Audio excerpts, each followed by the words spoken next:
मुंबई से नागपुर जाने वाला पुराना राष्ट्रीय राजमार्ग हाईवे 27। दिन में यह बस सड़क है, रात में यह किसी और का इलाका हो जाता है, खास तौर पर किलोमीटर 143 से 150। ड्राइवर इसे कहते हैं मौत का मोड़। कोई साइन बोर्ड नहीं, कोई चेतावनी नहीं, लेकिन पुराने ड्राइवर नए लड़कों से बस इतना कहते हैं। अगर रात 2 बजे के बाद रेडियो अपने आप बंद हो जाए तो समझ जाना तुम उस हिस्से में घुस चुके हो। और उसी रास्ते पर था राजू यादव, जो नया नया ड्राइवर बना था। लंबी मूंछ, गहरी आंखें, सख्त आवाज। राजू फोन पर बात करते हुए कहता है अरे साहब, डर वो सिर्फ कमजोर लोगों के लिए होता है। अब मैं फोन रखता हूं, मैं आधे रास्ते में हूं। ट्रक में सीमेंट की 280 बोरियां।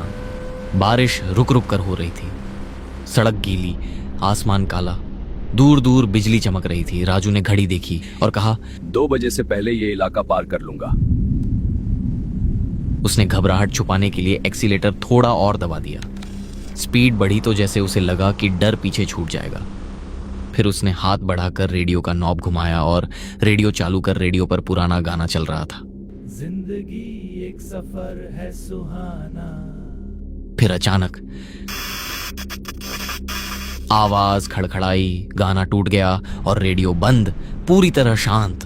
राजू ने नॉब घुमाया, कुछ नहीं। उसने हल्की गाली दी, इसकी तो इसे भी अभी बंद होना था। लेकिन उसी वक्त उसे एहसास हुआ सड़क की आवाज भी बदल गई थी। टायर गीले डामर पर नहीं, जैसे किसी मुलायम चीज पर चल रहे हों। और वहां सड़क किनारे एक आकृति खड़ी थी। हेडलाइट्स ने सामने फैले अंधेरे को चाकू की धार की तरह चीर दिया और उसी रोशनी की सफेद पट्टी में सड़क किनारे एक आकृति खड़ी दिखाई दी। लाल साड़ी, बाल चेहरे पर, हाथ उठाया हुआ जैसे लिफ्ट मांग रही हो। राजू ने भौहें सिकोड़ ली। इस जंगल में ये अकेली औरत? राजू ने अचानक ट्रक की रफ्तार धीमी कर दी। हेडलाइट की रोशनी अब सीधे उस पर पड़ रही थी। ट्रक धीरे धीरे उसके पास पहुंचा। लाल साड़ी पूरी तरह भीग चुकी थी, बाल चेहरे पर चिपके हुए थे और अजीब बात, उसके पैर दिखाई ही नहीं दे रहे थे। राजू का पैर ब्रेक पर गया, लेकिन उसने दबाया नहीं। उसने स्टीयरिंग कसकर पकड़ा और ट्रक आगे बढ़ा दिया। लेकिन जैसे ही ट्रक उसके पास से गुजरा, राजू ने रियर व्यू मिरर में देखा। आईने में उस औरत का चेहरा दिखा। चेहरा पूरा नहीं था, जैसे आधा हिस्सा कुचल गया हो।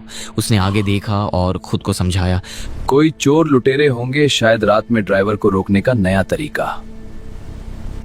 उसने लंबी सांस ली, जैसे अपने ही डर को झूठ साबित कर रहा हो। अकेली औरत बनकर खड़ी हो जाते हैं, फिर गैंग आ जाता होगा। मुझे बेवकूफ नहीं बना सकते। कुछ दूर ट्रक चलाने के बाद राजू ने राहत की सांस ली। हेडलाइट की रोशनी फिर किसी पर पड़ी। वो फिर दिखी। इस बार सड़क के बीच खड़ी थी, ठीक सामने, हाथ नीचे लटकाए हुए, बाल अब भी चेहरे पर। राजू के हाथ अपने आप स्टीयरिंग कस गए। ये फिर से यहां कैसे आ गई? उसने हॉर्न बजाया, लंबा, तेज। वो नहीं हिली। राजू ने आखिरी पल में स्टीयरिंग दाहिने घुमा दिया। ट्रक उसके बिल्कुल पास से निकला। जब मिरर में देख तो सिर्फ खाली सड़क। राजू की सांसें अब भारी हो गईं। उसने पानी पिया, हाथ हल्का कांप रहा था। तभी उसे लगा कोई उसके बगल में बैठा है, जैसे सीट हल्की सी दब गई हो।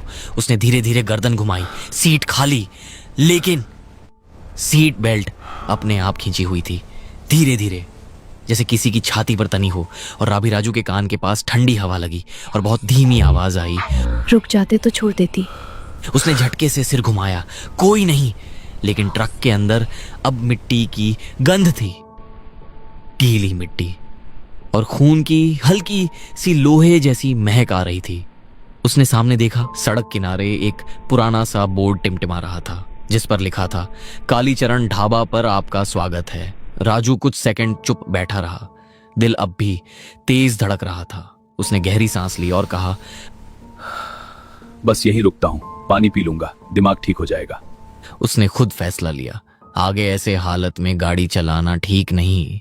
धीरे से इंडिकेटर दिया, ट्रक किनारे लगाया और इंजन बंद कर दिया। कुछ पल सन्नाटा रहा। फिर उसने दरवाजा खोला और नीचे उतर गया और ढाबे के सामने खड़ा हो गया। बारिश रुक चुकी थी, पेड़ों से अब भी पानी की बूंदें टपक रही थीं। ढाबे की ट्यूबलाइट हल्की हल्की टिमटिमा रही थी। दरवाजा आधा खुला था, जैसे किसी ने जल्दबाजी में छोड़ा हो। अंदर चूल्हा अब भी सुलग रहा था। आंच धीमी थी, पर जली हुई लकड़ी की गंध साफ आ रही थी, लेकिन कोई नहीं था। राजू ने अंदर आकर देखा, एक प्लेट में रोटी रखी थी। रोटी अभी सूखी भी नहीं थी, साथ में आधा कटा हुआ प्याज पड़ा था। एक कुर्सी उलटी पड़ी थी, जैसे कोई अचानक उठकर पीछे गिर गया हो। और सबसे अजीब बात, हवा बिल्कुल बंद थी, फिर भी दरवाजा हल्का सा हिल रहा था, धीरे धीरे, जैसे सब लोग अचानक उठकर भाग गए हों। राजू ने हिम्मत करके आवाज लगाई, कोई है क्या यहाँ? सन्नाटा, कोई आवाज नहीं। तभी पीछे दीवार पर टंगा आईना हल्का हिला। राजू ने उसमें देखा, पीछे दरवाजे पर लाल साड़ी वाली औरत खड़ी थी, इस बार साफ। उसका चेहरा पूरा कुचला हुआ, उसकी आंखें इंसानी नहीं थी, जबड़ा अजीब टेढ़ा। वो मुस्कुरा रही थी। धीरे धीरे आईने में वो पास आती गई। राजू ने झटके से पीछे मुड़कर देखा, पीछे कोई नहीं।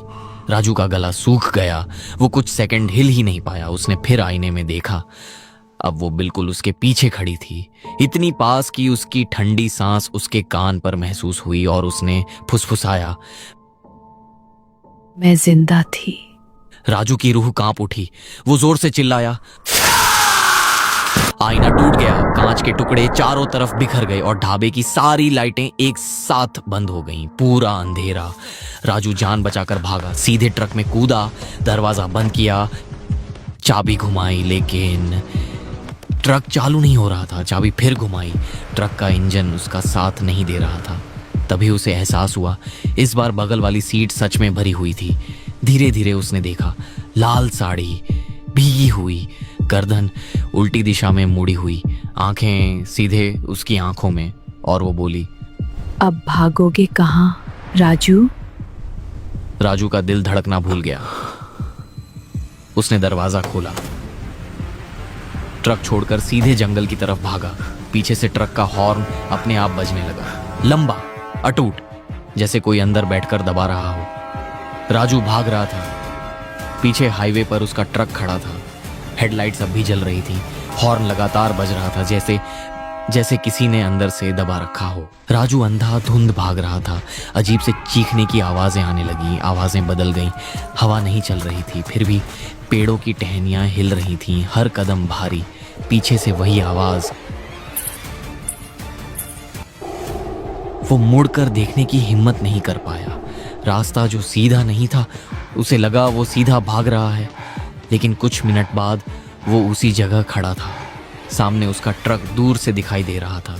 नहीं, मैं तो अंदर भागा था। उसने दूसरी दिशा में दौड़ लगाई।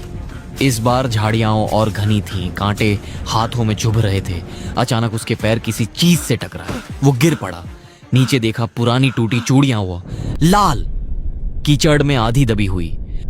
उसका दिल जोर से धड़कने लगा। तभी पीछे से फुसफुसाहट और जोरदार हंसी सुनाई दी।